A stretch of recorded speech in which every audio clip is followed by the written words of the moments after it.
Yes, would you ask Mr. Ashton to come back, please?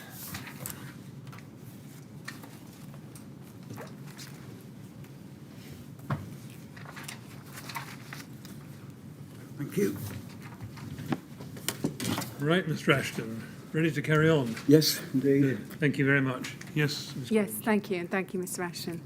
So we were still looking at the fee proposal for the refurbishment works.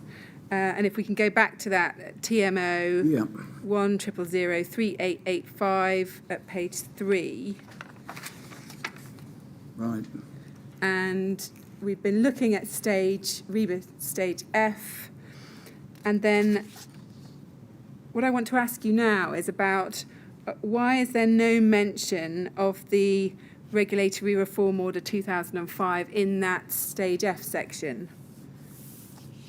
I think it's because of what I said earlier, that the Regulatory Reform Order only really applies to an occupied building. And so there's very little that we can put in a fire strategy document other than the fact that pointing out that there is a need to comply with this and that the fire strategy will contribute in some way to informing people what they need to do, but only insofar as maintaining structural means of escape, firefighting equipment and that sort of thing. Yeah. Because there was mention of it at the stage D and E stage, I think as we saw earlier. Yeah. Do you agree that a fire strategy for this stage ought to identify aspects of the fire strategy which would be required to form part of the ongoing fire safety management in accordance with the responsible person's duties? Logically it should, as the other two parts do. Okay. But maybe we need to look at our fee proposal template and tinker it with it, or modify it to make it more user-friendly. Yeah. Because the point is, isn't there, that there's a link between the building regulations and the RRO. There's a... Absolutely. And an approved document B makes that clear at the very beginning, doesn't it? Yes, yes. Can you also explain why there's no mention of the CDM regulations anywhere in this fee proposal, the construction design and management regulations? We have traditionally taken the view that we're not designers as defined under the CDM regulations. That is changing, I think, in the light of the fact that we sometimes design smoke extract systems, and so possibly we need to look at that. Undoubtedly, if we were still employed at this stage of the RIVA series of works, then we would be in touch with the CDM regulation. So, with the guy approved to ensure that the CDM regulations are met. So maybe that's something else that we would need to put in our documentation. Can you expand on why it is that Exova has taken the view that they're not designers? For example, if they're preparing a fire strategy for a building? Well, because when we prepare a fire strategy for a building, in most cases we're referring to published documentation. A designer would do something unique or original. So, as I say, if we were given the task of designing a smoke extract system for a shopping centre, then we could be deemed to be designers. But aren't you taking that guidance, or those standards, and applying them to a project or a building in your fire strategy? Aren't you kind of interpreting them and explaining how it applies to that particular building? Isn't that exactly what you're doing? We're not actually, how can I describe this? We're not actually reinventing the wheel. We're using existing codified guidance to enable us to apply it to a building, but we're not doing anything original in that. I see. But you wouldn't, but the clear position you've taken is that's not within the definition of a designer. No. And that's why we don't see reference to it. Correct. I see. And are you familiar with Regulation 38 of the Building Regulations 2010? Yes, I am. Can you explain briefly what that requires? It requires the end user of the building to be provided with all the information that he or she needs in order to run it. So it would be as-built documentation, the final fire strategy, that sort of thing. Yeah. And it's covered under building regulations because historically, the people who take over a building don't often get that information. So now it's a requirement of the regulation. Yeah.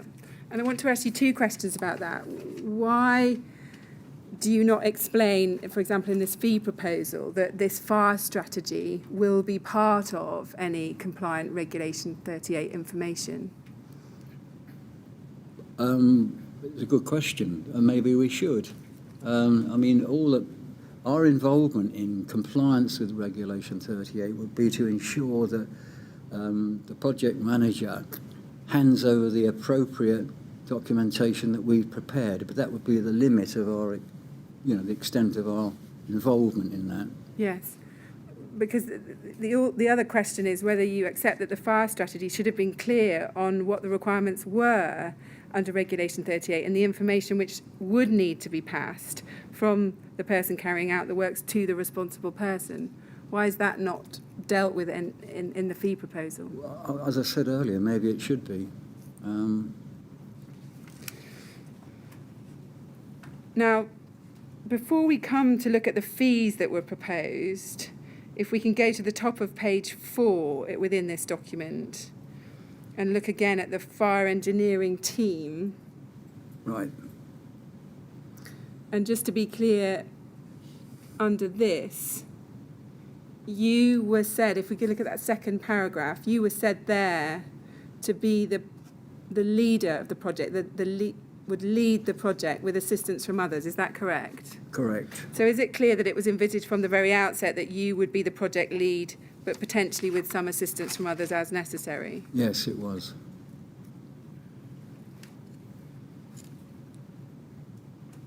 Just on the RRO and the CDM, before we leave those, what training had you received on the Regulatory Reform Order or the CDM regulations? We've had internal presentations from people who are experts in those. As far as CDM regs, same thing. We do have a series of internal training, which is part of the continuing professional development, and everybody has to attend that. I see. So you've been trained on it, but it's not something that you would be looking at as part of your fire safety engineering services? Not necessarily, no. So turning now to the fees, we can see there the next section of this page 4 of the proposal deals with the fee proposal. And it's proposing a fixed lump fee for RIBA Stage C and a fixed lump stage for RIBA Stages D, E. So we've got 3,300 and 5,300. And then the next sentence says, it is proposed that charges for work carried out during RIBA Stage F will be charged at our standard hourly rates. A time basis charge has been proposed during this stage due to the difficulty in determining the extent of work required during this stage. If preferred, a lump sum fee could be provided if the scope of services was further defined. So do you agree that it's saying there that a time basis charge has been proposed because it's hard to determine the extent of work? Yeah. It's not saying a time basis has been proposed because we don't know whether we're being engaged in stage F at all. No. I mean, nobody, well, very few clients would actually sign up to an open-ended agreement whereby they paid us on an hourly rate. But where we don't actually know what they want, that's the best way of dealing with it, by saying we'll do it at an hourly rate unless you can be more precise as to what it is you're actually looking for at this stage of the RIBA work process. Now, when you were reviewing and preparing this fee proposal, did you think that those fees, let's look for the moment at the lump sum fees, did you think that those fees were adequate to deliver the work that had been outlined in the proposal? I believe they were, yes. Now, we've seen from a spreadsheet disclosed by Exova that you were being charged out at a rate of £118 per hour as an associate. Is that correct? Yes. For the transcript, the reference is EXO 401353, but we don't need to turn that up. And then a senior consultant was being charged out at £103 per hour. Is that correct? So that would be the That would be tier. correct at that time, yes. That's the tier below you. Yeah. So based on those rates, that would mean for stage C, 28 hours of your time at £118 per hour if you did all the hours. Yes. And for stage D and E, 45 hours of your time. Yeah. Now again, I want to ask you, do you think that that did allow sufficient time to create a stage C and a stage D/E report? Yes, I think it was. Do you agree that these would be two significant reports? It's significant for this building, yes. And you've also said in the proposal that the work would include a fixed number of meetings. So you said 3 at stage C, that's 2 with the design team, 1 with the statutory authorities, and 6 at stages D and E. So that's 9 meetings in total. If you make allowance for that and you allow just, say, half a day per meeting, Yeah. then that would take up 4.5 days of the time, approximately 40% of the time allowance in fees at attending meetings. Now, taking that point into account as well, so you've got some time comes off because of meetings, do you still think that this fee was adequate to carry out the work that had been outlined in the proposal? Yes, I believe it was. So you don't think that it was too low for the work involved in the preparation of a detailed fire strategy, which would be used as the basis to gain statutory approval? No, I don't think it was too low. I mean, meetings do tend to take up quite a lot of the fee because they're time-consuming. And you didn't think it was too low. Is that based on your experience at Exova and other projects? It's based on my experience. I bear in mind that I'm not sure that was true with this case, but we do operate in a competitive world, and sometimes we lost jobs because our fees were too expensive. Were you trying to keep fees low on this proposal? We try and keep the fees low on all jobs where we know we're competitive. I can't say that was true of this particular project because I wasn't aware that we were in competition with anybody else for it. Because in fairness to you, I want to put it to you that these were too low for the work that was involved.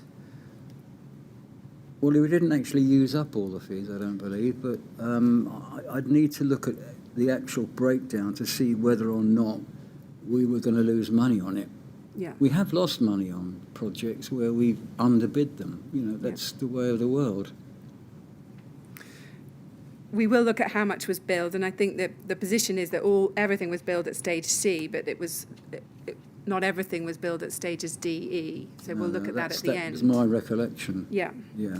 Before we leave this fee proposal, can we also look at one of the assumptions included under the fee proposal section?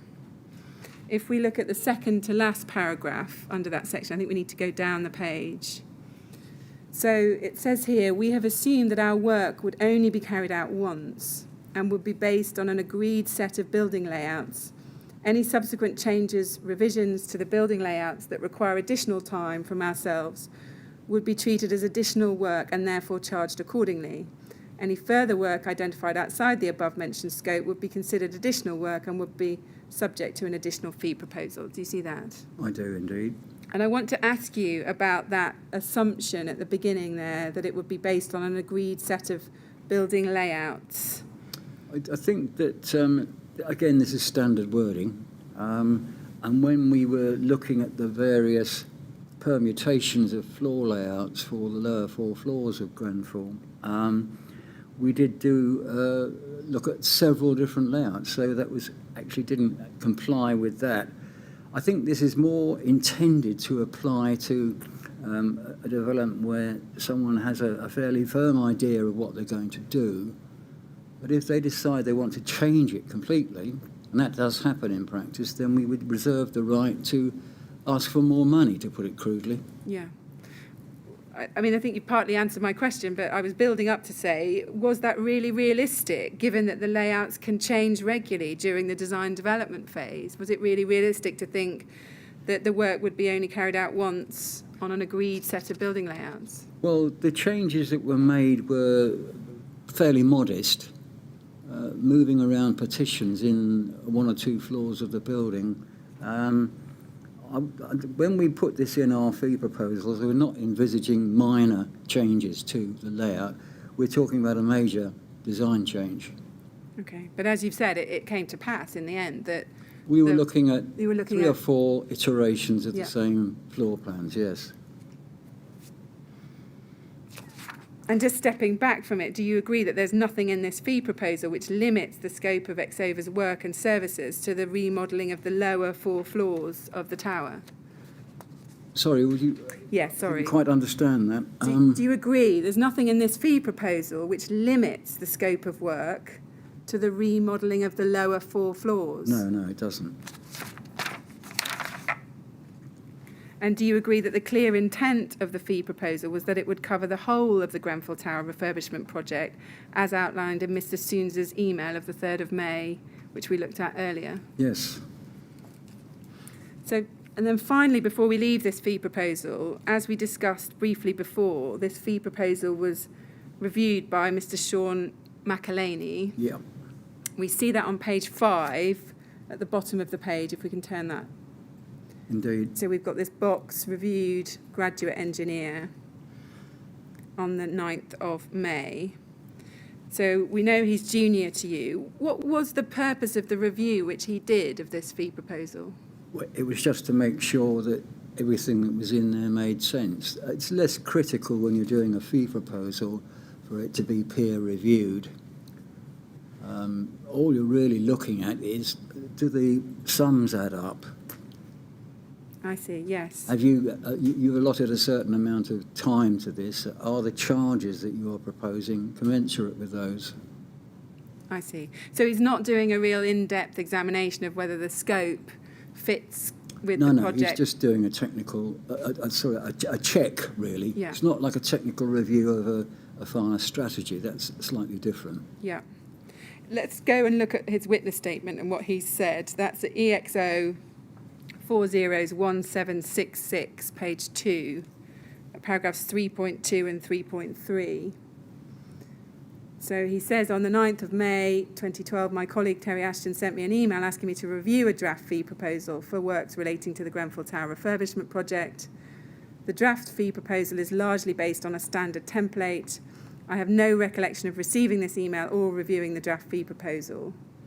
And then he says the process of reviewing a document of this nature would generally involve checking the document for any clear errors, with a focus on the part of the document that had been specifically drafted for this project, that is, the scope of works and fee estimate.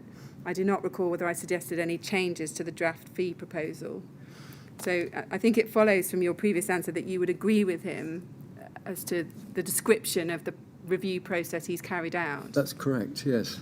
Can you recall whether he suggested any changes to the fee proposal or had any other comments? I don't believe he did.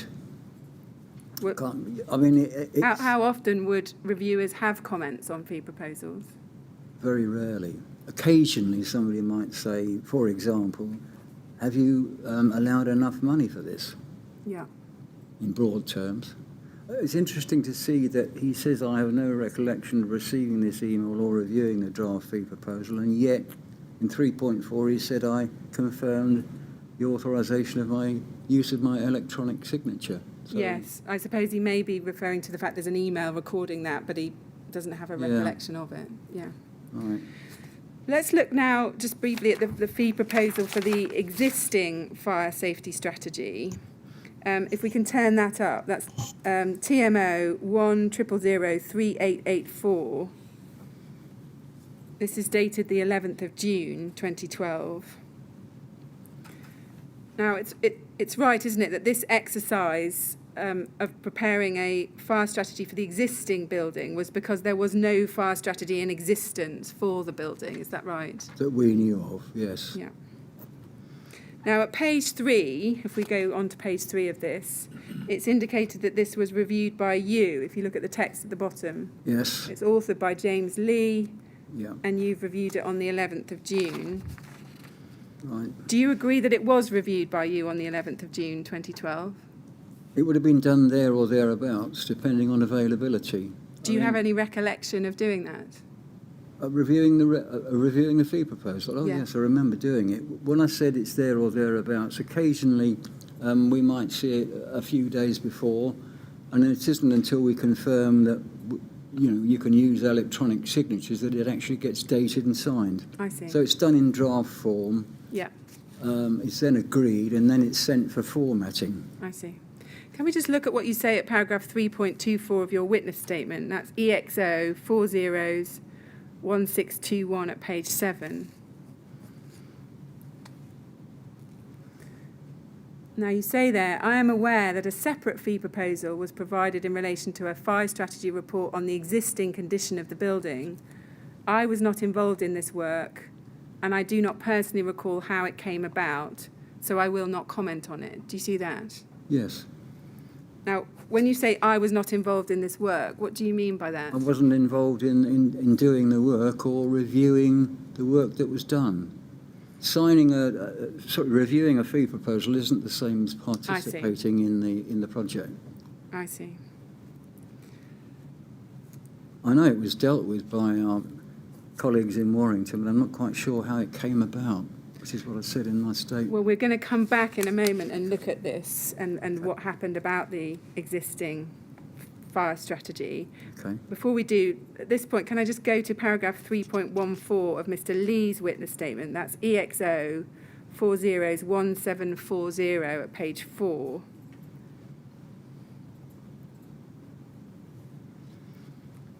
And at paragraph, 3.14, he's dealing with the fee proposal, the existing strategy fee proposal. And he says the fee proposal of the 12th of June 2012 again indicates that it was reviewed by Mr. Ashton. I expect that Mr. Ashton's review would have been focused on ensuring that the proposed scope of works and fee schedule were both accurate and reasonable.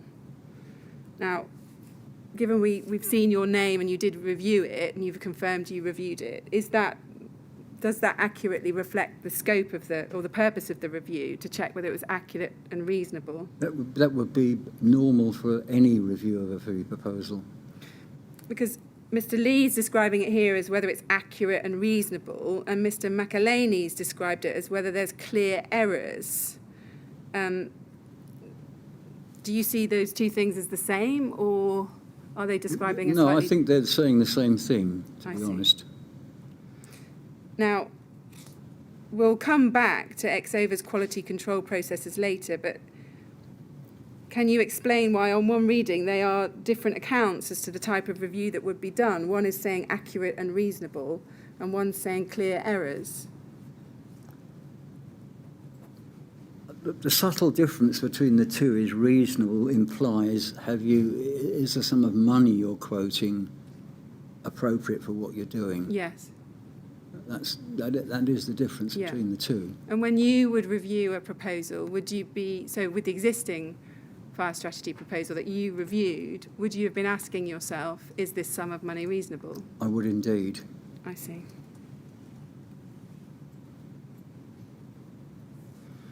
And in terms of the approval process within Exova for fee proposals like this, can you describe what would happen? Is it that the main person puts it together and then it's reviewed once and then it goes out to the client? Is that the process? The standard procedure, when it works as it should, is that somebody will produce a fee proposal and that is reviewed by the office manager.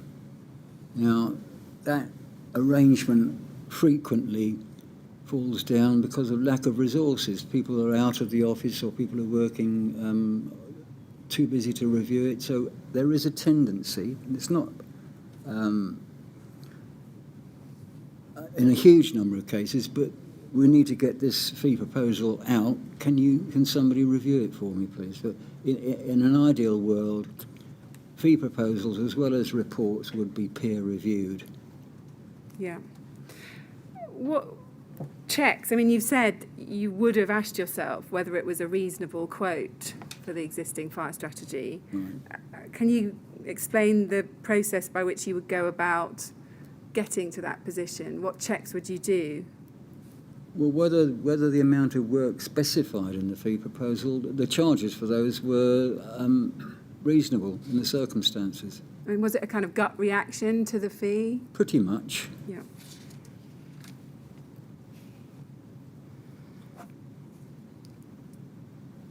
we know that the fee proposal for the existing strategy quoted a sum of £2,865 plus VAT for the existing fire safety strategy.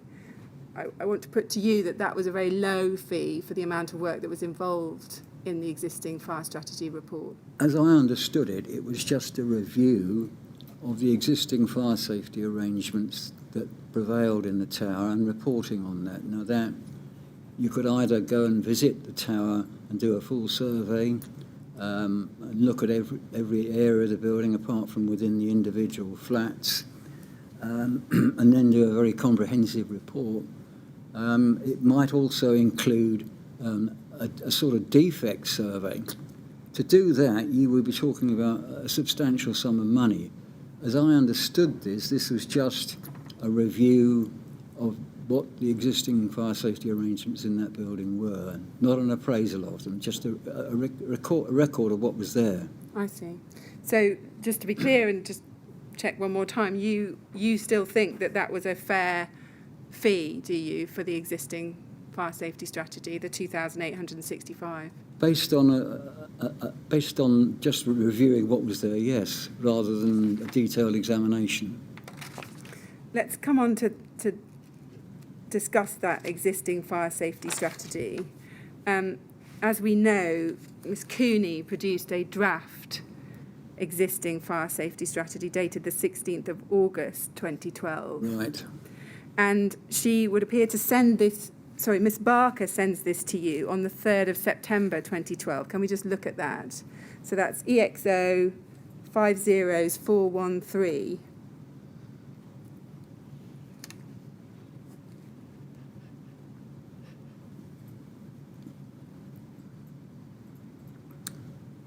So this is a short email from Claire Barker to you on the 3rd of September 2012, and it's just, here it is, cheers, Claire. Do you see that? Yes, indeed. And attached to it is Miss Cooney's draft Grenfell Tower existing fire safety strategy.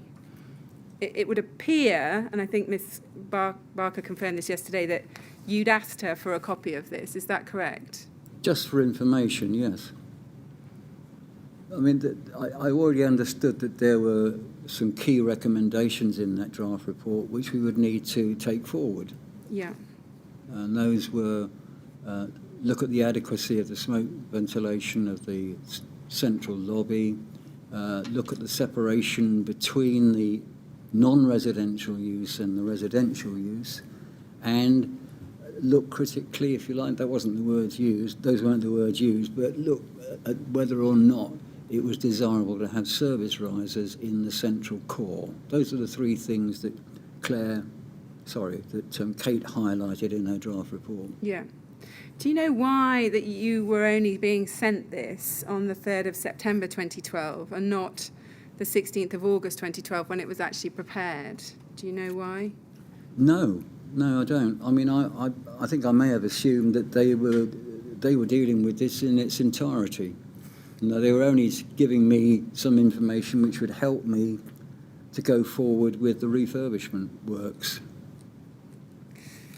Did you all of the things that they recommended in that were key to the refurbishment works. Yes, quite. Did you read it when it was sent to you on the 3rd of September? I read it very briefly, yes. I went through it. I wouldn't say I spent hours on it because it had already been reviewed. Already been reviewed by who? By Claire. Did you note that it was a draft? It said it was a draft. Did you note the number of assumptions and unknowns that were there throughout the report? I don't know, I didn't. I mean, if you look at the heading on this email that you've got in front of us now, it says existing fire safety strategy using existing drawings. Yeah. That's all it was. Yeah. It wasn't a more comprehensive review of the building safety. But it had followed a site visit by Mr. Lee, hadn't it? Apparently, yes. When you say apparently... Well, I wasn't aware that he'd visited the site. As I say, I assumed that this exercise was a completely separate one from the one that I was undertaking. I see. When you say I wasn't aware he'd visited the site, were you not aware at any stage of your involvement in the Grenfell project that he'd visited the site? I think I learnt about it later. Yeah. What was the usual process carried out within Exova, so far as you understood it, when a draft strategy had been sent to a client?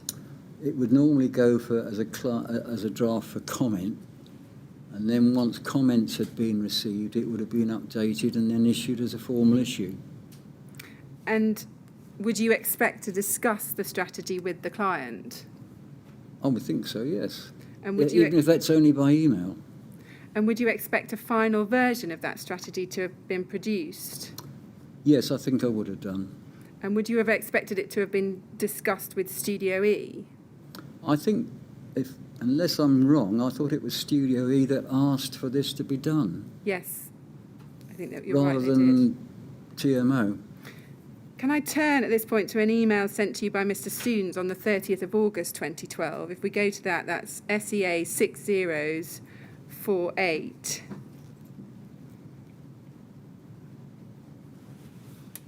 So this is from Bruce Soons to you, 30th of August 2012, copying in Claire Barker and Mr. Dunkerton. Terry, we have a meeting planned for the afternoon of the 6th, which is the date Kate returns, bounce back below. She did offer to have someone come back with a markup of the plans forwarded 16th of August, but we still haven't received one yet. These have been developed as part of the preparations for the planning submission. Will it be possible to have something prepared before the meeting and perhaps for someone to attend? And then he says, we need to go through the fire strategy, existing draft, received 16th of August, which has numerous recommendations, some of which may be unrealistic for an interim strategy. It is probably also a good time to make contact with the local fire officer to discuss the project. Please, could you come back to me? Do you see that? I do indeed. Now, following that email, did you go through the draft existing fire strategy with Mr. Soons? No, not clause by clause. I mean, I think we focused on the issues that we had recommended, the three that I just mentioned, I see. because they impacted on the building as a whole rather than the refurbished floors. Do you know what he's referring to in that email where he says there were recommendations which were unrealistic for an interim strategy? No, I didn't really understand that now, and I didn't understand it then. I didn't know what he means by an interim strategy. Could he have meant the fire strategy for the existing building, as in... I think he might have before- meant the strategy for the refurbished floors. I see. But I don't remember querying that particular phraseology with him. I mean, by this point, he didn't have any kind of fire strategy for the refurbishment, did he? No, I don't believe he did. No. But I can't say, because I wasn't involved in that process, I can't say where it was. To your knowledge, was the draft existing fire strategy ever approved by Studio E or the TMO? I've no idea. Can we also look at EXO 401607?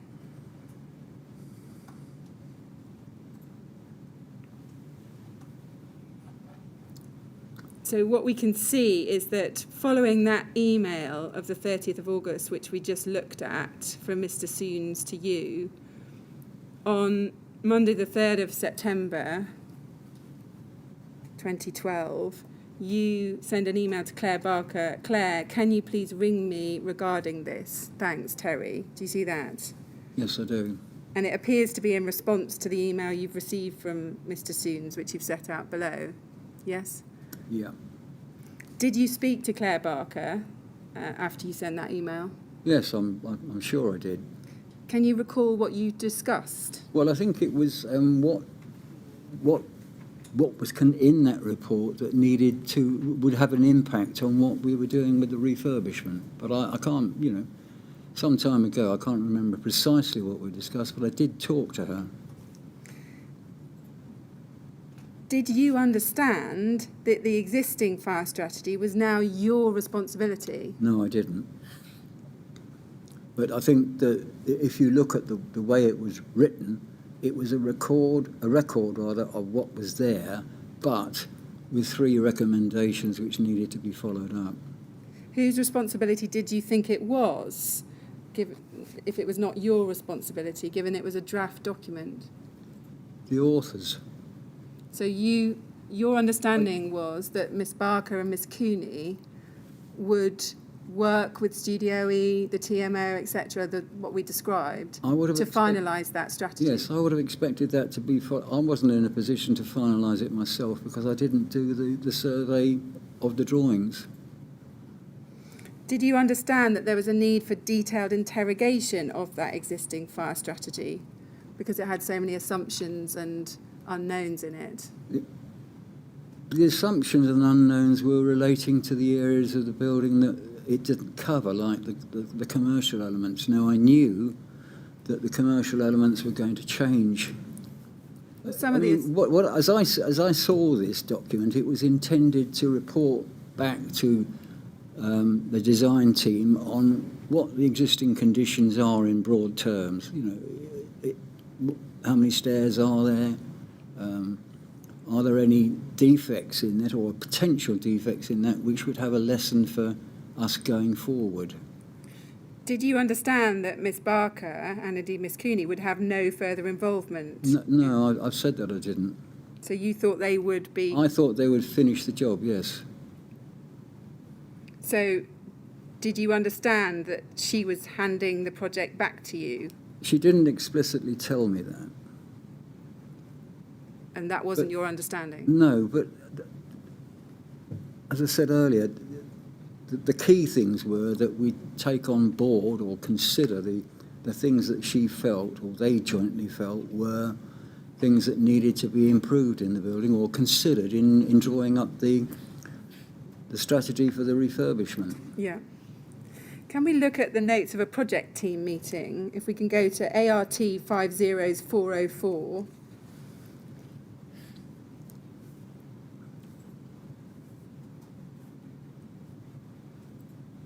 These are notes from a project meeting held on Thursday, the 6th of September 2012. And we can see in the present list that 4 up from the bottom, you are said to have been present at that meeting. Is that correct? Correct, yes.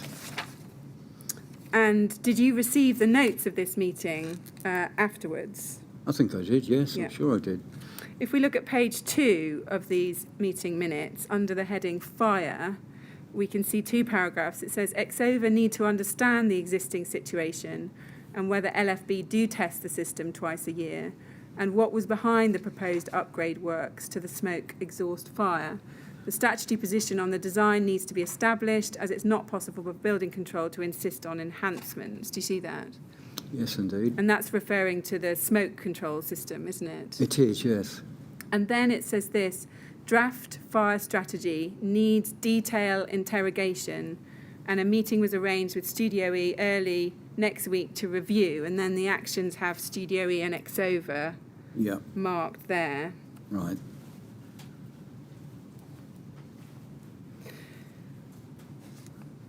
Now, when you were at that meeting, was it envisaged that you would be involved in the detailed interrogation of the draft fire strategy? No, I think I would have been involved in the specific issues that needed to be looked at, not the wording of the draft report. There, in the paragraph before, where we looked at the smoke control system, there's reference to the existing situation and testing the system twice a year, and what Exova needed to do to understand the existing condition. Do you know what Exova did to further establish the statutory position about the existing design of that system? I think we all knew, every member of the design team knew, that what was there wasn't code compliant when it was built, and what needed to happen to it in order to make the building safer. Okay. I mean, it was a natural system, which wouldn't necessarily be very efficient, and I think that was identified in the draft report on the existing conditions, but from day one we knew that we had to do something about the smoke extract system because that was something that the fire brigade specifically were concerned about. Yeah. Can we look at this point at a paragraph in Mr. Soons's witness statement? If we bring up SEA 30s14273 at page 61. This is paragraph 128.4 of his witness statement. And we just need to read the first 5 lines. He says, on the 10th of September 2012, I met Terry Ashton at our offices. I do not recall what was discussed, though note that the minutes for the design team meeting, those are the ones we just looked at, on the 6th of September state draft fire strategy needs detailed interrogation and a meeting was arranged with Studio E early next week to review. Do you see that? Yes, I do, yeah. And in the second line of that email, Mr. Soons has referred to an email chain. That's the reference in curly brackets. If we can bring up that email chain, it's SEA 60s58.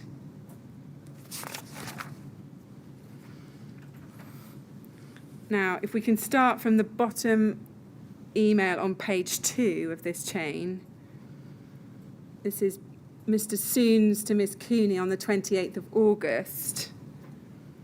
Mr. Soons says, our planning application has just been submitted and we'll be working on the visuals for a week or 2 still. However, I'm very conscious that the fire strategy for the proposed design is somewhat embryonic. Please, could you come back to me regarding progress and when we can expect a markup of the plans? Do you see that? I do, yes. And then if we go up the bottom of page 1, Miss Cooney emails back on the 10th of September saying she's been away. Hi, Bruce. Apologies for the delay in getting back to you. I only returned from leave on Friday. I will send Sue some preliminary markups this afternoon to give you an idea of possibilities with current layout and what may be required for approval. Do you see that? I do, yes. And then Mr. Soons emails, if we go to the top of that page, on the 10th of September at 10:24, he says, Terry's coming into our office at 3 p.m. today. No need to duplicate any work. Right. So it would appear that you do meet Mr. Soons on the 10th of September 2012. Yes, I think that, yes, I'm sure that's correct. Yeah. I think that what Kate made some recommendations to Bruce about how the means of escape could be improved. Yeah. Whether or not she was asked to do that, I don't know, but she did. And then he and I sat down with the rest of the design team and discussed how things could progress. So, Yeah. I mean, for Kate to come all the way down from Warrington to discuss a meeting with him, it was obviously a good idea for him to tell her not to do any more. Yeah. So can you recall, thinking back to that meeting, can you recall what you spent your time discussing at that meeting? Fundamentally, it was the layouts of the bottom 4 floors. And was that in the context of work on the refurbishment fire Yes, the strategy? refurbishment. Rather than the existing Yeah, fire strategy? I've never had any discussions with Bruce about the existing conditions. We knew that as a result of improving the smoke extract, that would benefit everybody in the building. But the rest of the focus was on the floors that were being altered. I see. So you're quite clear that at that meeting on the 10th of September, you didn't look in detail at the draft existing fire safety strategy? No, I think we were conscious that there were these 3 issues that she had identified. But you didn't see that meeting as part of a process of getting the draft to a final stage? No, not at all. And that's because you didn't see that as your responsibility? Correct. Did you ever check with Miss Barker or Miss Cooney that the work on the draft existing fire strategy had been completed and finalised? No, I think if it had been, I would have been aware of it because they would have copied me in. Why? There's a misunderstanding here. It would seem that they assumed that I was going to take over ownership of the existing strategy, and I was thinking that they were going to retain it. Yeah. and it didn't happen. And as a result, it never got finalised. No, it didn't get finalised, but in terms of its significance, the key things that came out of that survey were addressed. Did you not see finalising that report and getting it into a final state as it really important in terms of your work on the refurbishment fire strategy, so you knew what the baseline was in the building? I think we knew what the baseline was. It was a high-rise block of flats with a repetitive floor plan at every level above the 4 floors that we were considering. I'm not quite sure what benefit there would have been in finalising that report. I don't think that it would have gone into much more detail than it actually did. What it did do was highlight the areas that needed to be considered, and we considered those as part of the refurbishment. What were you basing that on when you say it was a high-rise block with a repetitive floor plan, etc., etc.?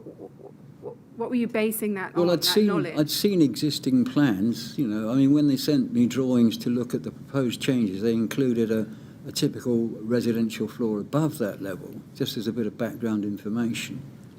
But that's what high-rise blocks of flats are like. They are repetitive on a floor-by-floor basis. So I think you've said that at that meeting on the 10th of September, your recollection was it was more about the refurbishment fire strategy than about the existing fire strategy. Yes, indeed. I want to ask you some questions about that. In his oral evidence to the inquiry, Mr. Soons stated that he remembered having the elevations on the table showing the proposed cladding and that he was almost sure we discussed it. Those were the words he used. Almost sure we discussed it. Do you recall there being elevation drawings on the table at that meeting? No, I don't recall seeing any elevations of the building at that meeting, and they certainly weren't discussed in any way, shape or form. Do you recall discussing the proposed cladding at that meeting on the 10th of September? We didn't have a discussion on cladding at that meeting. Did you think that it might be important to raise it? Was it in your mind that perhaps you ought to discuss it at some point? It wasn't in my mind to raise it, no. As I say, the focus was on getting the means of escape from the floors that were being altered right. Can we turn now to another chain of emails? This is EXO 50220. This is a chain of emails into which you're copied, spanning between the 10th and the 11th of September 2012. And I want to start with the email at the very bottom of the chain on page 2. This is at 1703. Yeah. And this is an email from Mr. Soons to Mr. Dunkerton, copying you in. We see that on the CC list. Yes. And it states, "Hi Paul, you forwarded us a specification for the upgrade to the alarm and smoke extract in July. It was prepared by ACOM and dated the October 11th, 2011. Presumably this was the result of feedback from the London Fire Brigade. Our fire consultant, Exova, would like to know if there was anything received in writing outlining their concerns with the current system. If not, how was the specification arrived at? I think it was Ricky Sams who originally raised this back in May, so I've included him on the email. Many thanks, Bruce Soons." Do you see that? I do indeed. And then if we go up the chain, we can see that this email is forwarded to Janice Ray of the TMO, at the top of page 2. And it says, "Bruce, by way of update, I pass your request for information on to Janice." It says Wary, but I think it should say Ray, and Adrian Bowman. Janice, please read the email below. And then her reply, Miss Ray's reply, if we go up the top of the next page. Yeah, sorry, in the middle of that page, we see Janice Ray's reply on the 11th of September at 10:54. And she says, "Hi, Paul. As per conversation just now, I've attached an email I sent to the LFB's fire safety officer following a fire in the common parts of Grenfell Tower in April 2010. Unfortunately, as I've outlined, the vents did not operate as required during this fire, which led to pressure on us from the LFB. Subsequent to this correspondence, Keith Fifield, our then building services manager, and I met with the LFB at Grenfell Tower. However, as commonly happens, none of this was put in writing by the LFB. I believe that this and further investigation undertaken by RGC, our planned maintenance contractor, led to Keith and his team concluding that this system needed to be replaced, refurbished. I'm afraid I was not involved in the detail of progressing this or drafting the specification. Do you see that? I do indeed, yes. And then we can see at the top of that page that that email from Janice Ray is forwarded to you on the 11th of September 2012. Please find a response from our health and safety officer below, an attached email.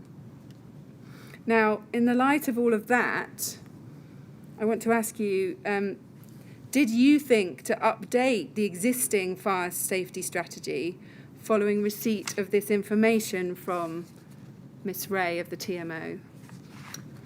No, because I think, as I said earlier, one of the key recommendations that was made in our report was that the existing smoke extract facilities were not adequate and should be investigated. And I always understood that we were going to put a mechanical system in that building to rectify that problem. I must say I don't remember the fire, but that's how it came to light. But it was always an intention from day one to replace the smoke extract system.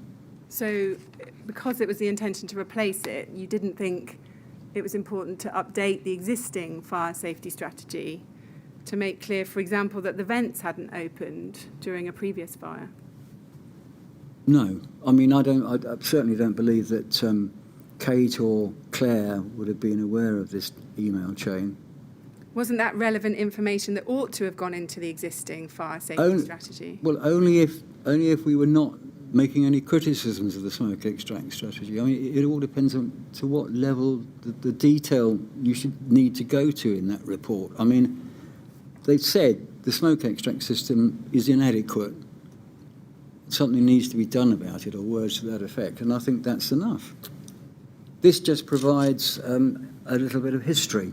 Wasn't it relevant information that ought to have been included for the TMO's sake in their existing fire strategy, that there'd been a previous fire and the vents had not operated as required? Possibly. Did you think to ask Miss Cooney or Miss Barker to go back over the existing fire safety strategy and update it with this important information? No, I didn't think to, because, as I've said, there was an intention to replace the smoke extract system. I see. Mr. Chairman, that might be a good moment for this afternoon's break. Yes, all right. Because I'm about to move to a different topic, which is a bigger topic. Okay. Would 10 minutes be long enough? That's fine for me if it's fine for Mr. Ashton. Bit of a step back to the witness room, that's all, isn't it? Well, look, let's say 10 past 3. 10 past 3. We'll give you a little bit more time to do the journey there and back. Okay, thank you. All right. And please don't talk to anyone No. about your evidence while you're out of the room. I'd like to go with the usher. Then. Thank you.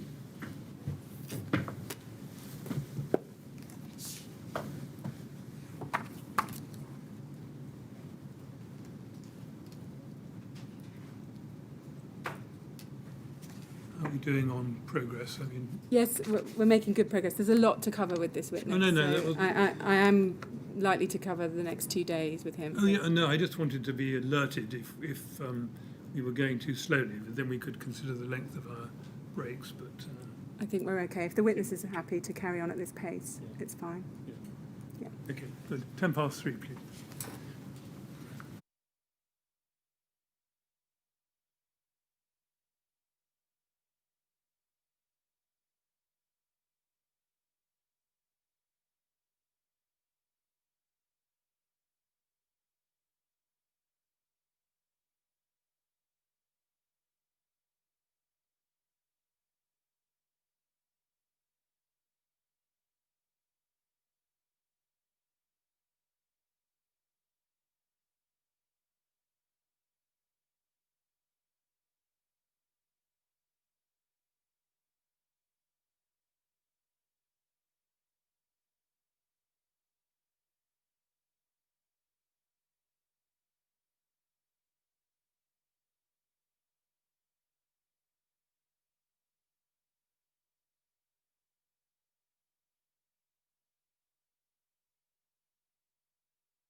Yes, would you ask Mr. Ash to come in, please?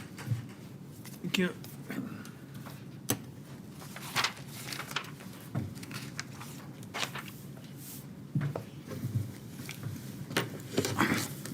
Right, Mr. Ashton? Thank you. Yes, good, thank you very much. Yes, Ms. Grange. Yes, thank you. Yeah, I've just got a couple of questions arising from that last topic. Can we go back to the string of emails we were looking at on the smoke control system? This is at EXO 50220. And if we go to page 2 of that, the email that we started off looking at, we see there in the second paragraph of that email on the 10th of September at 1703, you can just zoom in on that. We can see that this request has come from Exova. It says in that second paragraph, our fire consultant Exova would like to know if there was anything received in writing outlining their concerns. So that's the LFB's concerns with the current system. So do you know whether that was you that had generated that request? Was it you that wanted to know? Yes, I would have liked to have seen what the fire brigade thought about it in writing. Yeah. I think it says in a later email that they don't normally write. Yes. But so it's you that wants to know, and that would be in part because the existing fire safety strategy wouldn't have told you that detail, would it? It didn't tell you that detail. So the existing fire safety strategy said, from memory, that there were natural ducts provided for smoke extract and stipulated a size that they measured from microfiche drawings, which may or may not have been accurate, and which therefore needed to be checked. But just looking at that, it was obvious to me that that system would not work properly. Yeah, and it didn't tell you about the LFB's concerns with the current system. No, but I mean, I think any fire officer who had gone into the building, not because of a fire incident, but just to inspect it, and they do that occasionally, would have said, what is this? Yeah.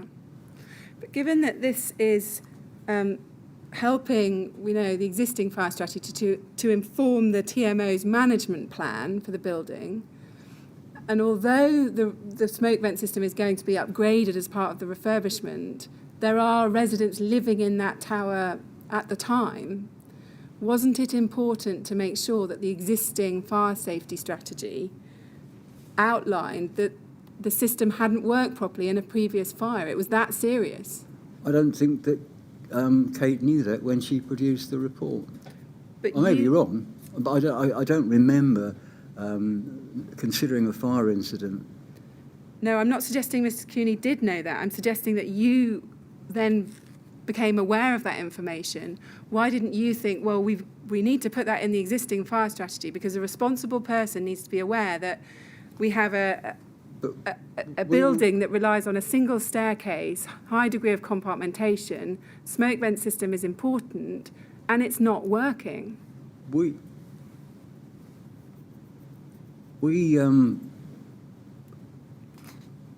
I'm not sure that we could have got anything done immediately to resolve that situation. In terms of its effect on the building, there was still a stay-put strategy in the building. In other words, nobody who was in a flat that wasn't on fire needed to leave the building. Yes, but didn't that stay-put strategy in part depend on there being proper smoke control in the lobby of Origin? In theory it does, because the smoke extract system is supposed to keep the stair free of smoke, not the lobby. There isn't a system, or there wasn't a system around at that time that was capable of providing tenable conditions for escape in the horizontal mode. Yeah. But I mean, when you say there wasn't much could have been done, well, you couldn't actually go in there the next day and replace it with a mechanical system. Could you not have proposed some mitigation in the years before the refurbishment was finished to deal with the fire safety situation as at that time? I'm not sure what system could have gone in for a period of a year that would have made it any better. Well, didn't that then call into question the stay-put strategy? No, it reinforced the need for the stay-put strategy, in my view, because it wasn't safe for them to leave their flats unless it was the flat that was on fire. And that's what underpins escape from blocks of flats anyway. I see. That if you're not in the flat that's on fire, you're safe to stay where you are. Now, we all know what happened But if you are... subsequently, yeah. but that was the philosophy at that time. Yeah. Okay. Let's move to a different topic then. I'm now going to turn to look at the design note, which you prepared on the 12th of September 2012. Can we go to that and bring that up? That's at TMO 1301562. So this, we can see from the top that this is dated the 12th of September 2012, and it's headed Grenfell Tower Fire Safety Strategy. Do you see that? I do, yes. And then in the first paragraph, it says, introduction, this design note provides an outline fire safety strategy for the proposed refurbishment of the building, with particular emphasis on means of escape and access and facilities for the fire service. Do you see that? I do. And then if we turn on to page 4, at the top of the page, we see it was prepared by you. Is that your signature? It is, yes. And it was reviewed again by Mr. Mack. Is that correct? Correct. Can you explain for us what the purpose of this note was? It was just a series of headlines following a meeting that we had with Studio E and other members of the design team as to the way forward for achieving a satisfactory fire safety strategy. They wanted something in writing from us telling them what we'd told them or what I'd told them at the meeting. Was that the same meeting we were just discussing, the 10th of September 2012 meeting? Yes. Yeah. And which RIBA stage was this prepared for? Well, it was C, really, but it wasn't a Stage C report. It was a preliminary report designed to highlight what the key issues. It could have been an email with bullet points, but instead we chose to do a design note. That is a way that we do things sometimes. It looks better, more official. Yeah. Can we look at what you say about this at paragraph 4.2 of your witness statement? That's at EXO 401621, page 7. And there we can see that you say, I recall that the design note was produced following an initial meeting with Studio E, who requested that we prepare something in outline form to discuss. The design note therefore contained an outline fire strategy for the refurbishment, with particular emphasis on means of escape and access and facilities for the fire service. It was not intended to be a firm set of proposals for gaining building control approval, but rather to assist the architects in developing the design. Do you see that there? I do indeed, yes. Yeah. Now, can you just explain those last words that you've used there? It was intended to assist the architects in developing the design. Which particular part of the design was it to assist them with? Means of escape and access for the fire service. In other words, it didn't embrace all parts of Part B of the building regulations. We were focusing on those two issues. So it's just B1 and B5? Yeah. Yeah, we'll look at that in more detail in a moment. I want to ask you how you went about preparing this initial design note. So we know that you'd attended the project meeting number 8 on the 6th of September 2012. We just looked at those minutes. And you'd had the meeting with Studio E and Mr. Soons on the 10th of September 2012. Was it just Mr. Soons who was in attendance at that meeting, or was anyone else from Studio E present? Can you remember? I can't recall. I think there were 2 or 3 architects there. But it wasn't minuted, I don't think, that meeting. And then, if we can look at an email, this is EXO 50685, and we start at the bottom of page 2. This is jumping back in time. There's an email of the 22nd of May from you to Mr. Soons, and you've set out some initial comments on your proposals. You can see that in the first line of your email. I'm not able to meet you this afternoon. Here are my initial comments on your proposal. And you set out some initial comments. And then Mr. Soons, we don't need to look at the detail of those for the moment. They're dealing with the lower levels of the tower. And then you say a site visit would be very helpful in understanding what the existing arrangements are. Do you see that at the end? I do, yes. Regards, Terry. And then if we can look at Mr. Soons's reply at the bottom of page 1. And he says, in the second paragraph, he starts by saying, "Thank you, but I don't follow." We'll look at this in a moment. But I want to focus on what he says about a site visit for a moment. He said, "Mark Anderson would like to hold a design team meeting for Thursday. I do not think it's essential you're there, but I think it's important we get a more detailed appraisal of any issues. A site visit is probably essential. There are risers in the lobby, and the fire safety strategy obviously needs to work with the existing." And then he goes on, TMA estate staff are there every day. And then you reply at the top of that page, top of page 1, on the 23rd of May at 9:47. And you say, "I can't look at the building this week due to other commitments, and I'm afraid that, on their own, the photos don't help. It would be better to visit the building before giving you the necessary advice." Do you see that? I do indeed. Did you undertake a site visit to better understand the building? No, I didn't.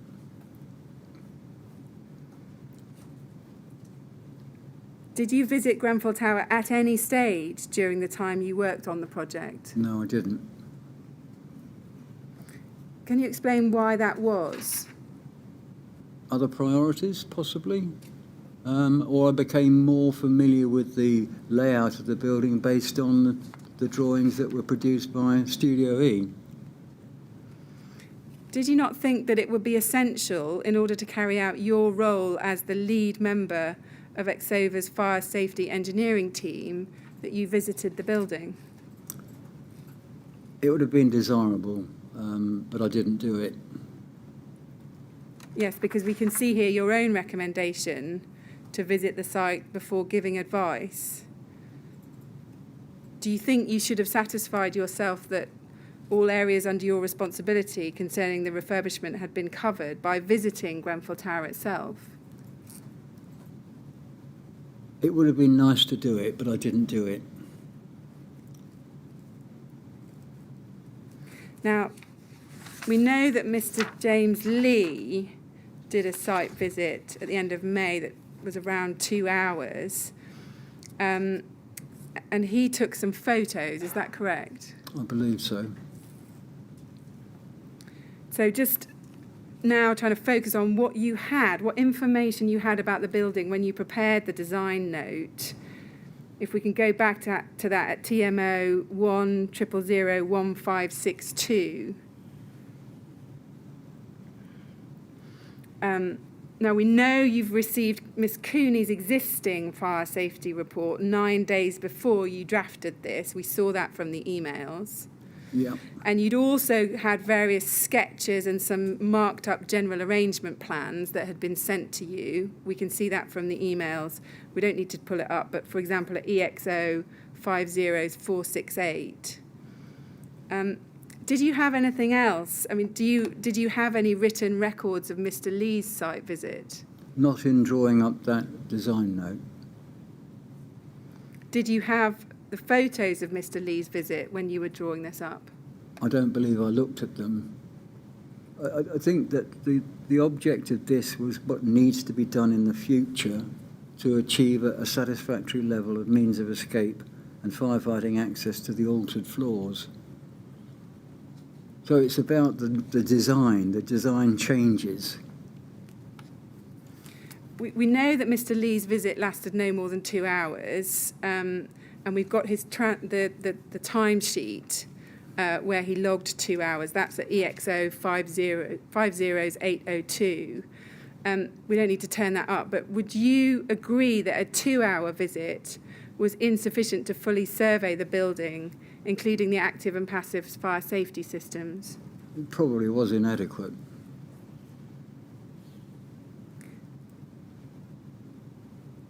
At the point you prepared this fire safety strategy, did you know that Mr. Lee had done a visit? I may have done, but as I say, the focus of this design note was what do we do to make your proposals acceptable? Ms. Cooney said that she'd had discussions with Mr. Lee to understand the layout. Did you have any such discussions with Mr. Lee No, I at didn't. any time before preparing this design note? No. Bear in mind, this design note was produced having looked at drawings that they tabled showing their proposals. Did you get any feedback from Mr. Lee or about anyone else about the design team meetings that he'd attended? No. Was there a project file for Grenfell where... Yes, there was a project file, but I'm not sure that he produced any notes which were filed. What about the project notes that were circulated regularly by the architects or... Well, they would have been filed, yes. Did you have a look at those before you prepared this design note? Only those that related to their proposals. I mean, we had not a huge amount of correspondence before we produced this design note. Did you have It was any a couple of discussions? days after the first meeting I Sorry. had with them. Did you have any discussions with Mr. Lee or anyone else at Exova about the fact that the project involved improving the thermal efficiency and visual appearance of the tower by overcladding? No, I didn't. So we know that was discussed at a meeting that Mr. Lee attended on the 19th of April 2012. Was there any further information then, other than what I've listed, so Ms. Cooney's existing fire strategy, various sketches and marked up general arrangement plans? Was there anything else that you had before preparing the design note? No. Did you make any inquiries of the TMO, building maintenance team, before you prepared it? No. Did it occur to you that that might be something that would be helpful? No, as I say, that the folk, we didn't have very much to do with TMO. They were our client, but we didn't have a lot of interaction with them. We worked with Studio E by and large, and Max Fordham occasionally. Yeah. But at this stage, we were concerned only with getting the proposal in a shape that could be presented to building control. Did you think that you had sufficient accurate information about the tower when you wrote the note? I think it was adequate, yes. Now let's look at the content of the design note. So we've got it up here. We can see from the blue headings, and you've already confirmed in the note at pages 1 and 3, that it only deals with B1, that's means of warning and escape, and B5, access and facilities for the fire service. Can you explain why it only deals with those aspects of Schedule 1 of the building regulations? Because the other aspects weren't as pressing. So in your mind, B2, B3 and B4, they weren't as pressing? Not at that stage, no. We wanted to get the means of escape and the firefighting access right. And why weren't they pressing, given that you knew that the tower was to be overclad? Well, if you take B2, that's the fire classification of surfaces. Applying surfaces to the walls in the building would have been done at a much later date, and therefore wasn't significant in terms of means of escape and firefighting access. B3, the only aspects of B3 which were part of these alterations would be separation of existing uses from the main escape route, and they are covered, but albeit under B1. And B3, 4? We'll come to talk about this. the No, external fire B3, spread. 4, in terms of compartmentation. We were just dealing with the specific alterations at that stage. Were B1 and B5 the parts you were most familiar with about the project at this stage? Yes, that's a fair comment. Yes, they were. But if you were aiming to help the architects with their development of their design, why were you choosing only to help with those aspects at this stage? Because those were the aspects they wanted answers on immediately. What gave you that impression? They told me that they wanted a quick report confirming what I'd said to them at the meeting that we had with them. And did they say, we only need you to deal with B1 and B5? No, they didn't, but we didn't discuss the other parts of Part B at the meeting. Can you see that that might have led the design team to think that only B1 and B5 were important? No, I can't see that. Can we just look at what Mr. Soons has said in his witness statement about this? If we go to SEA 14273 at page 61, and I want to look at paragraph 128.5, and he says, on the 12th of September 2012, Jean Watt, Exova, emailed me attaching Exova's design note 1. That's what we just looked at. The note provided an outline fire safety strategy for the proposed refurbishment of the tower. It focused on means of escape and access facilities for the fire service, which reflected our conversations with Exova. As a result, I would have believed these were the most significant issues that needed to be addressed at this point. Do you see that? I think that's perfect true. That's what we discussed, and those were the issues that needed most attention at that time. And did you think that they were the most significant issues that needed to be addressed? Yes, indeed.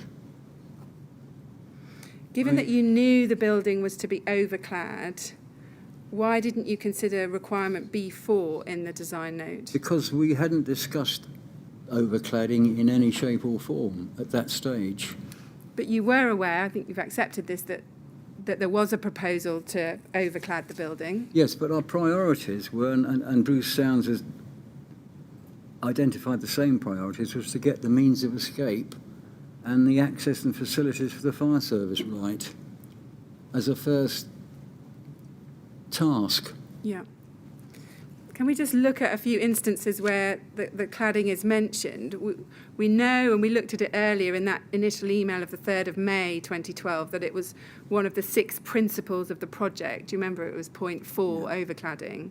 Can we now look at another document? If we look at SEA 403962.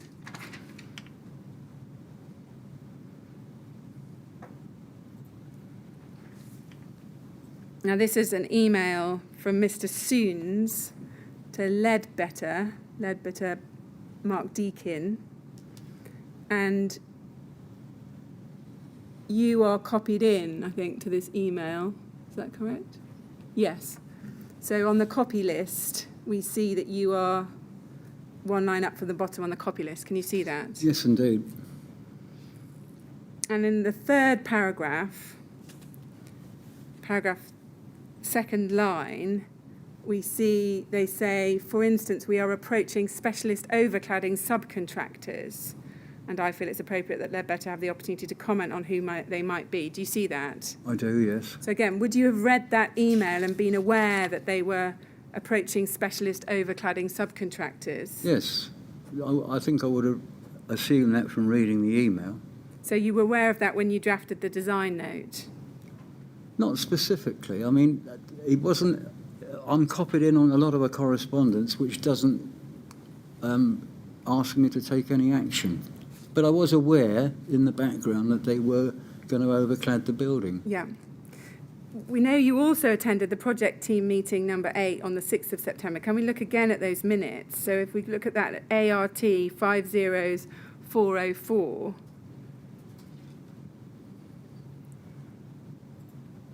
And we look at page 4 of these minutes. Second item from the bottom, we can see that what's discussed there, coordination of cladding, heating and seasons critical, input required from Ledbetter. Do you see that? I do. So that's a meeting that you attended in person, wasn't it? I may not have been there for the whole time, but yes, I do remember going to the meeting. Do you remember there being a discussion about coordination of cladding? No. It's possible that I left the meeting early. Would you have been sent the minutes to these meetings? Probably. Yeah, I think we've seen... But I would only have looked at those in relation to the action column, which would have Exova against it, rather than LB or TMO. So you wouldn't read... I mean, these meetings, they're only 4 pages long. You wouldn't have looked through these meeting minutes to get a sense of how the design was progressing, how the the team was progressing, what the issues were that were coming up? You wouldn't do that? Not necessarily, no. I mean, bear in mind that you're working on a large number of projects. If there's something which is highlighted as an action for you, then Yeah. look at that. There were a number of other design team meetings between April 2012 and August 2012 where cladding was referred to, meetings to which the minutes were distributed to Exova, even if they weren't present. And I just want to look at two examples of that with you. Can we go to a meeting on the 18th of July 2012? This is EXO 50753. This is a project meeting on the 18th of July. We can see that. And you're part of the distribution list. You see that they split the minutes into those that were present in the first list. And then do you see distribution as present, Terry Ashton, Exova at the end of that? Do you see that? I do. And there is a separate email a few days later on the 24th of July where these minutes are sent to you. For the reference, that's EXO 50751. Can we look at, in this meeting, we can see on page 2 under architecture, there's reference, second item up from the bottom, to zinc rain screen emerging as front runner aesthetically for cladding. VM zinc composite panel may be most cost effective for true zinc finish. Do you see that? I do, yes. Do you remember reading those minutes? No, but had I done so, zinc rain screen emerging as front runner wouldn't have caused me to have any concerns. Well, we'll come on to what it might have told you in a moment. But I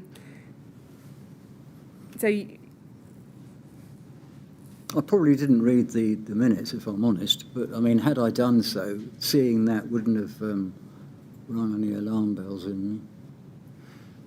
Why do you think you probably wouldn't have read the minutes? Well, because I don't tend to read minutes of meetings that I don't attend. You know, it's not as if this is the only project I'm working on.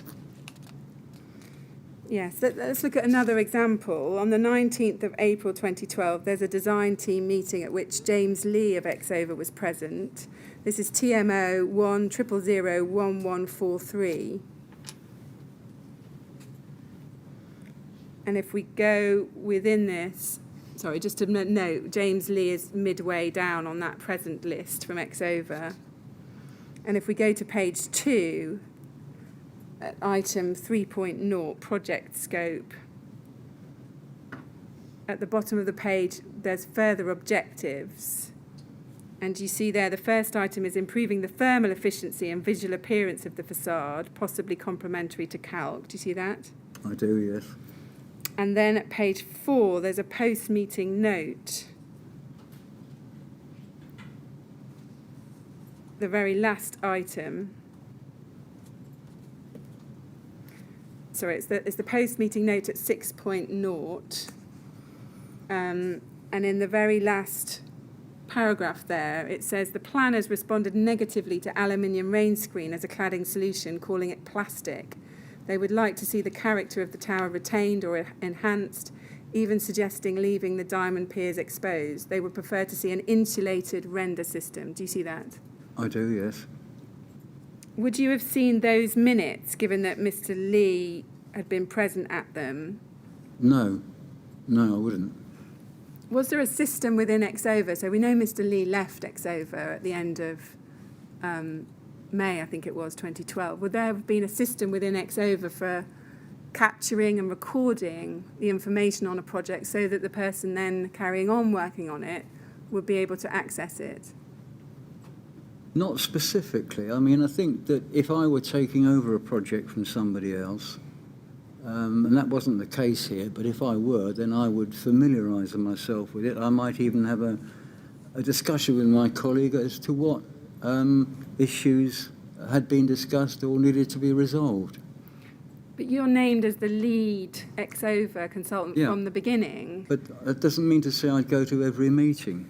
And what's written there about the cladding seems to suggest that they didn't like aluminium rain screen and they would rather see something like an insulated render system. So it was not clear at that stage, even if I'd read it in detail, that the cladding was going to present an issue. I appreciate that, but what we did just look at is in July, several months later, zinc rain screen was emerging as the front runner, and you were taken as present in that meeting. Rain screen would have been the normal way of doing overcladding. Applying insulated render to a building isn't rain screen. No. When you drafted your design note, that first piece of work for Studio E and the TMO, were you aware of the possibility that aluminium rain screen might be used? Absolutely not. So that hadn't been picked up from you, No. either from colleagues at Exova or from No. reading the meeting minutes? No. I mean, aluminium rain screen per se isn't necessarily a problem. Aluminium is a non-combustible material. But even, as I say, I didn't pick this up because it was minutes at a meeting that a colleague had attended, but aluminium, in the same way as zinc, wouldn't raise any alarm bells with me. Yeah. Because there are very few building materials you can put on buildings as a rain screen. Aluminium would be one, zinc would be another, Yeah. glass would be another. Well, we'll come to look in a moment at the advice you gave on B4. Just pausing here for a moment, you don't mention any of these design team meetings in your witness statement. Is there a reason for that? Well, because I didn't go to them, most of them. And you don't mention, for example, the one on the 6th of September that you did go to? No.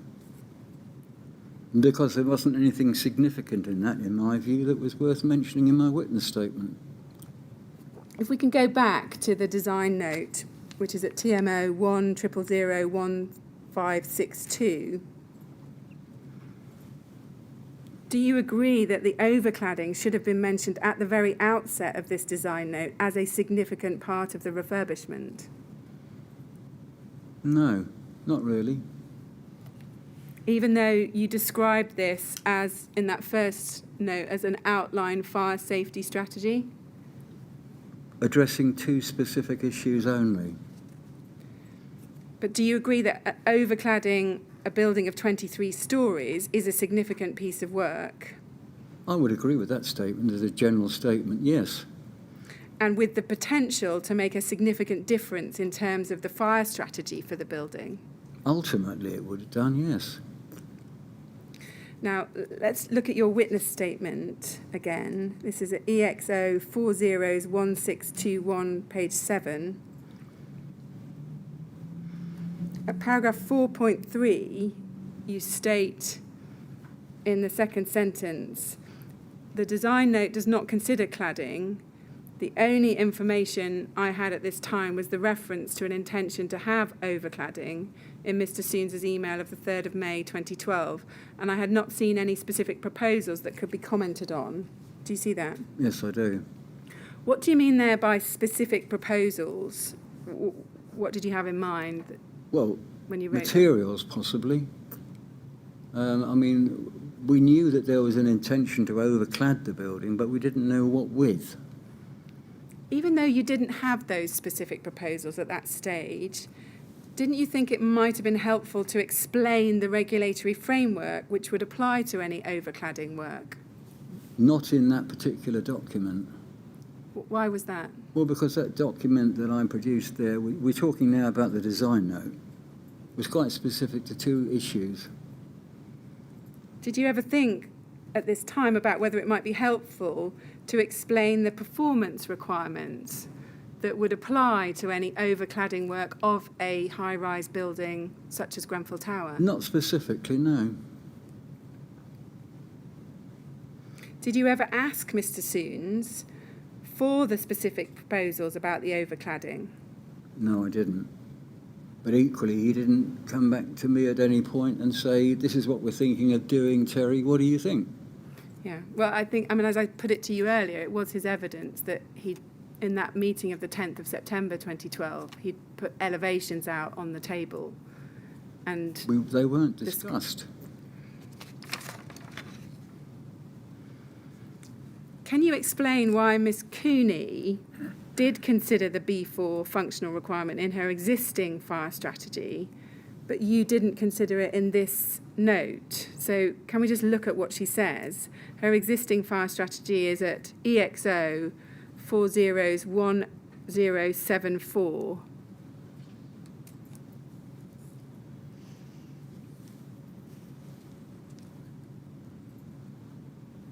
And if we can go to page 14 within this, so this is the existing fire strategy, the draft of it 16th of August 2012. And page 14 is where she deals with B4 external fire spread.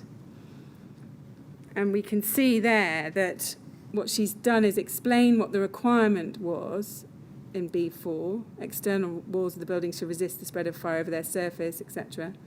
And then she's explained the general philosophy of the requirement. And then she's given some information under external wall construction, space separation. Do you see that? I see the space separation calculation, which just just confirms that the position of the building in relation to the boundaries was such that there was no limit on unprotected areas in the facades. I see that about space separation. Yeah. I understand that. Looking at 6.2 above it, external wall construction, it says there, the external surface of the building, which is more than 18 metres, should have a surface classification of Class 0, National Class, or Class B, S3, D2, or better European class. The external surfaces appear to be of concrete and glazed openings in metal frames, which would be satisfactory for the purposes of external fire spread. Do you see that? I do, yes. So for a essentially concrete building with aluminium windows, she has explained the intent behind B4, the philosophy, and she's given some performance requirements. Why could you not have done the same for the B4 requirement in your design note, even if you didn't have specific proposals? It would not be normal doing a design note to quote verbatim from every single clause of approved document B. It ceases then to be a design note and becomes a much more complicated document.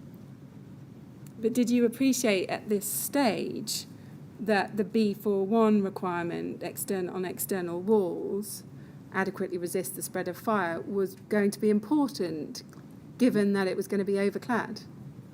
No, I didn't at that stage. This would have been considered at a later stage when details of the cladding became known. And you didn't think that it was important to make Studio E and the other members of the design team aware of the performance requirements for a building above 18 metres in terms of external wall? I would expect a competent architect to know the fundamental requirements of the building regulations without them being spelled out to him in a design note. As to guidance as to how to meet those requirements, I would expect him then to look to a fire consultant for advice. But I wouldn't expect a design note to be page after page of quotations of fire performance. I'm not talking about pages after page. Well, it could end up that way. You're focusing particularly on the cladding, but it would apply to any number of parts of approved document B.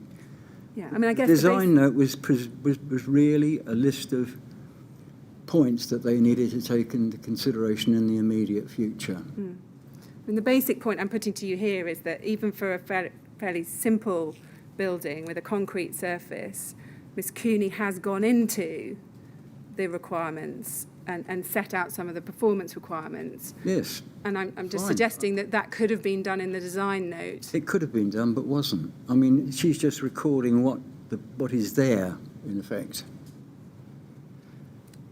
I just want to pick up on a few other points about the design note. If we go back to that, TMO 100001562.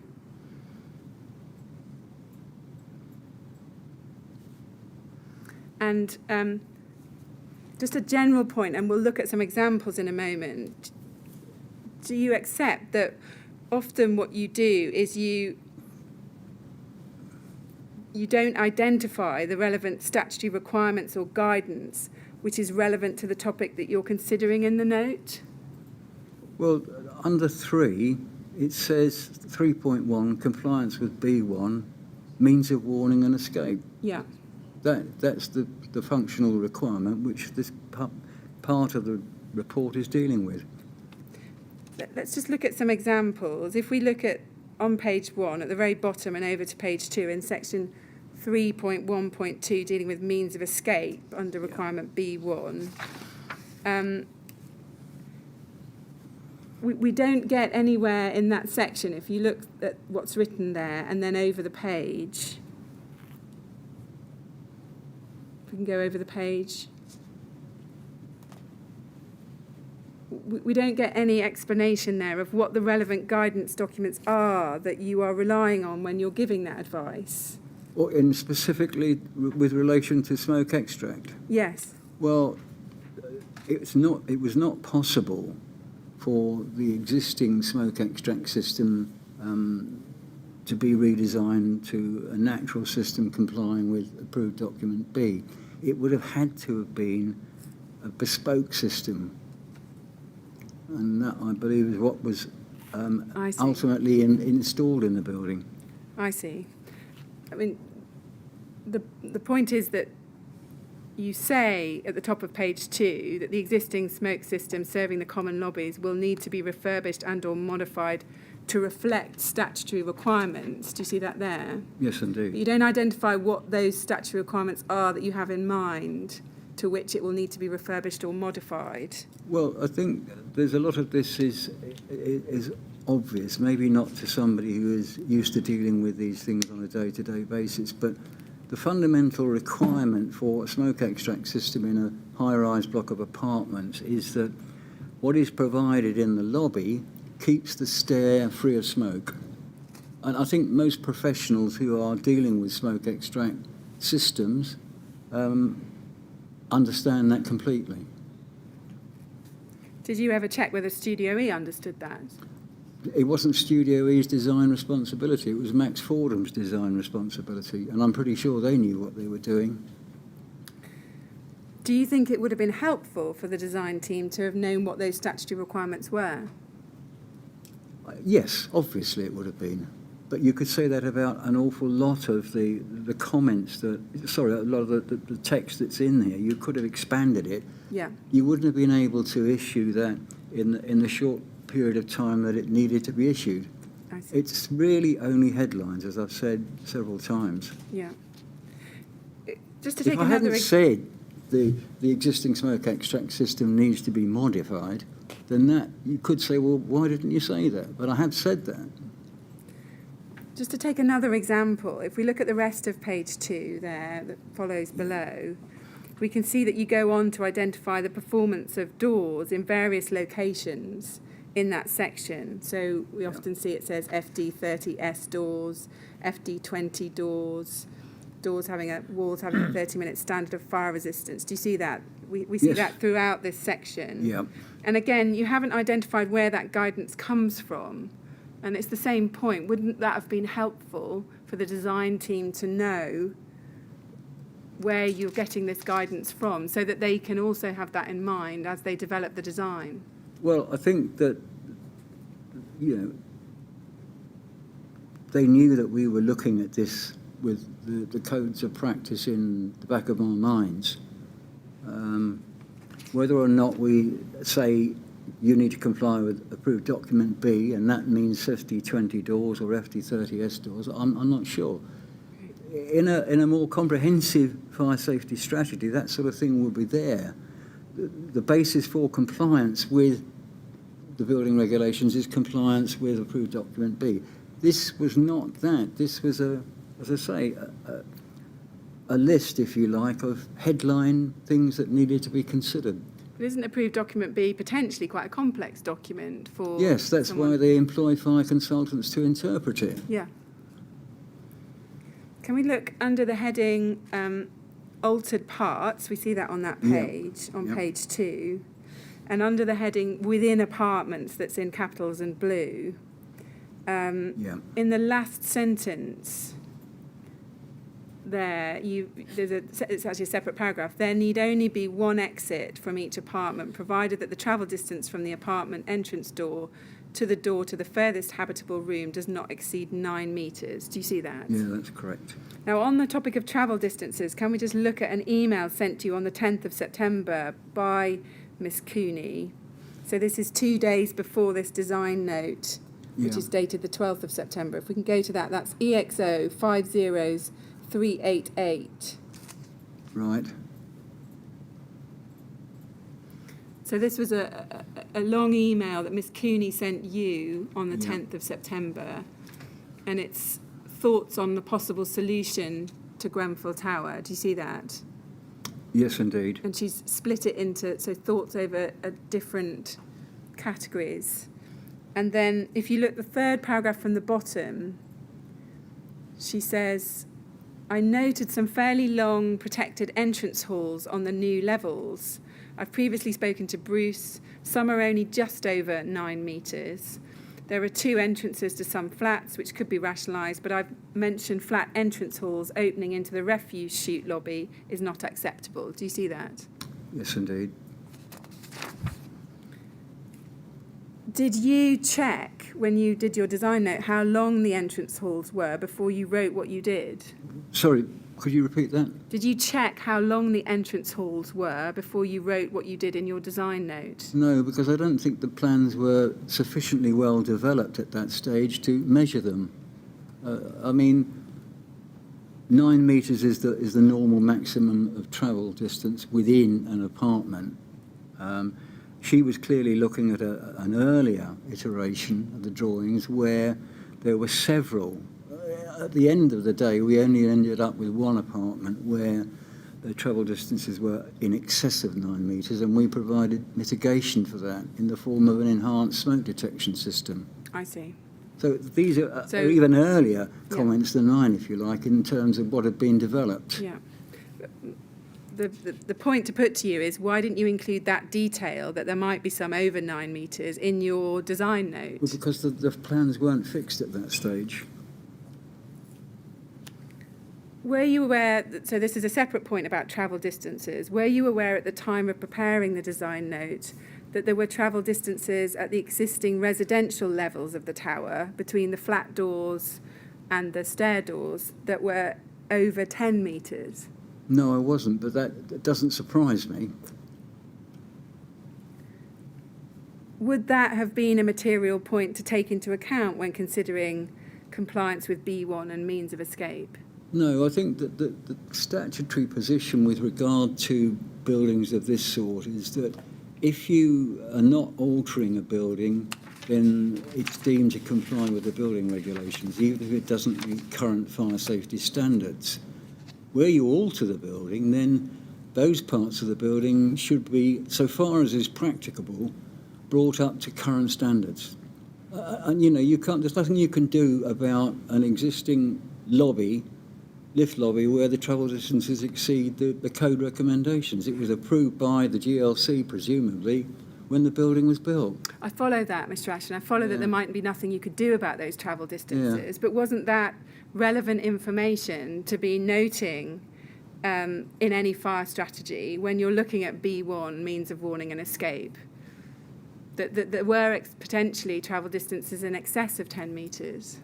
Well, Kate has already identified that there were 1 or 2 instances where the 9 metre travel distance had been exceeded.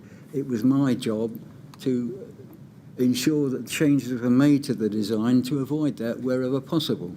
Yes, as I say, we ended up with just one flat where there were excessive travel distances. Yes, she's talking there about travel distances in the protected entrance halls on the new level. I was talking just now about travel distances in the existing residential area levels of the tower, higher up. Yes, but as I say, she was looking at an earlier iteration of the drawings that I subsequently looked at with Studio A, where these wrinkles had been ironed out. Yeah. Except in one case. Just one further topic for today, because I think we're aiming to stop at 4 o'clock. You're going to get a topic through in a minute, are you? Do you think Well, I'm just wondering whether discretion would be the better part of valour. I'll give in then. Thank you. Let's stop there. It's been a long day. I think and that's sensible. Well done. thank you. All right. Well, Mr. Ashton, we're going to call a halt there for the day. Thank you. I'm sorry, there'll be more questions for you to come and answer tomorrow. It's all right. We shall resume at 10 o'clock, please, so be Okay. here in time for that. And please don't talk to anyone about your evidence or anything to do with it overnight. I won't. All right? So we see you tomorrow. Thank you. Thank you very much. You go to the usher now.